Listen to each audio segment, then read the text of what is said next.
तरीके से परीक्षित जी ध्यान रखना। यज्ञपति महाराज बड़ी रानी सुनीति रोने लगी अपनी सौत सुरुचि के पैर पकड़ के, कहने लगी बहन तू जो कहेगी वो करूंगी, तेरे पैर दबाऊंगी, भोजन बना के अपने हाथ से खिलाऊंगी, सारा काम करूंगी, तेरी कोख से कोई संतान पैदा होगी, कोई बच्चा पैदा होगा, मैं तेरे बालक को खिलाऊंगी। सुरुचि कहने लगी बाजी बा, बूढ़ी बिल्ली भक्तन बन के चिड़िया घर में रहना चाहती है, तुझे मैं लला दूंगी खिलाने को, मैं तुझे लला दूंगी खिलाने को, तू मेरे लला का गला घोंट के मार देगी, चला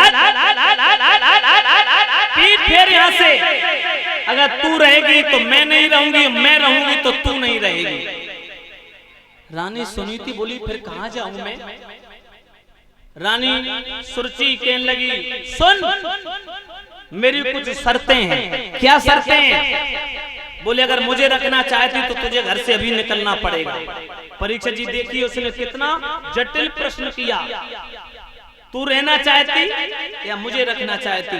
सुनीति बोली आली अगर तेरा डोला वापस चला गया तो मैं कंठ कटारी मार के मर जाऊंगी, तू जो कहेगी वो मुझे स्वीकार है, हर तेरी आदेश आज्ञा का पालन करूंगी। परीक्षित जी उसी समय बोली मेरी कुछ शर्तें क्या? बोले तू महलों के बाहर रहेगी। कहां? बोले पुराने खंजर महलों में। स्वीकार है। और सुन जो सुंदर वस्त्र आभूषण पहनती है, वस्त्र आभूषण पहनने को नहीं मिलेंगे। क्या मिलेगा? नील का लहंगा, गजी की साड़ी। और सुन तुझे अटारी पर खड़े होकर के काग उड़ाने पड़ेंगे, चिड़िया और कौओं को उड़ाएगी। स्वीकार है बहन। और सुन जो 56 प्रकार के व्यंजन तुझे खाने को मिलते हैं, ये 56 प्रकार के व्यंजन नहीं मिलेंगे। फिर क्या मिलेगा? जौ की रोटी, वो भी सब्जी नहीं, नमक से खानी पड़ेगी। परीक्षित महाराज ध्यान रखना। यज्ञपति जी परीक्षित जी मैया सुनीति ने स्वीकार कर लिया, हाथ में बांस ले लिया, फटे पुराने कपड़े धारण कर लिए, रानी से दासी बन गई, महलों से निकल करके पुराने खंजर महलों की ओर चली। राजा की आंखों से आंसू बह रहे। राजा बोले देवी मैंने तुम्हें कितना समझाया था कि सौत का चक्कर बड़ा विलक्षण होता है, मगर तुमने एक नहीं मानी। अपने पैर में कुल्हाड़ी जानबूझ के मारी आपने, अपने गले में फांसी का फंदा डाल लिया। अब मैं क्या कर सकता हूँ देवी? एक तरफ कुआं है, दूसरी तरफ खाई, दोनों तरफ से मौत। अब क्या करूं? परीक्षित जी रानी बोली महाराज मैं अपनी सौत की हर आज्ञा का पालन करूंगी, मगर इसे अंदर ले जाओ।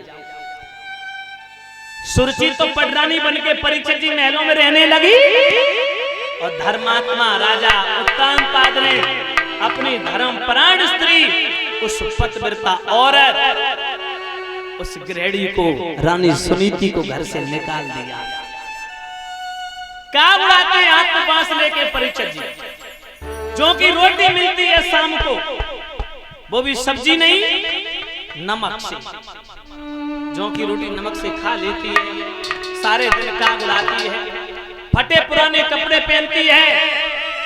और ध्यान रखना देवियों, एक टूटी सी चारपाई दे दी, जिस टूटी सी चारपाई पर लेट जाती है। लेकिन परीक्षित जी सड़े फटे पुराने कपड़े, वो जो ओढ़ने की रजाई है इतनी सड़ी हुई गुदड़िया है जिसमें इतनी बदबू आती है कि मैया को पूरी पूरी रात, सारी सारी रात हो जाती है, नींद नहीं आती है। बारिश समय। परीक्षित जी ध्यान रखना, मैया सुनीति बहुत ही दुख और मुसीबत आपत्तियों का सामना कर रही है। धीरे धीरे धीरे धीरे परीक्षित जी 6 महीना हो गए, राजा उत्तानपाद ने बड़ी रानी सुनीति को दर्शन नहीं दिए।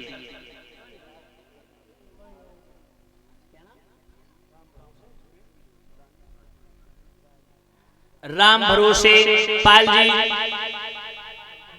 जो राजपुर करना से आए हैं, जिनके कर कमलों के द्वारा ये हमें हमारे समस्त व्यास मंडल को सम्मानित कर रहे हैं, वो परीक्षित जी यज्ञपति जी को भी सम्मानित किया।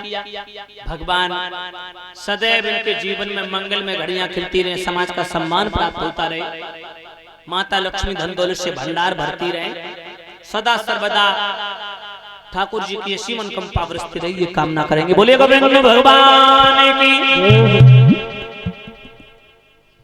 आइएगा सभी भक्त भगवान का प्यारा सा कीर्तन बोलेंगे। बहुत सुंदर कथा है परीक्षित जी।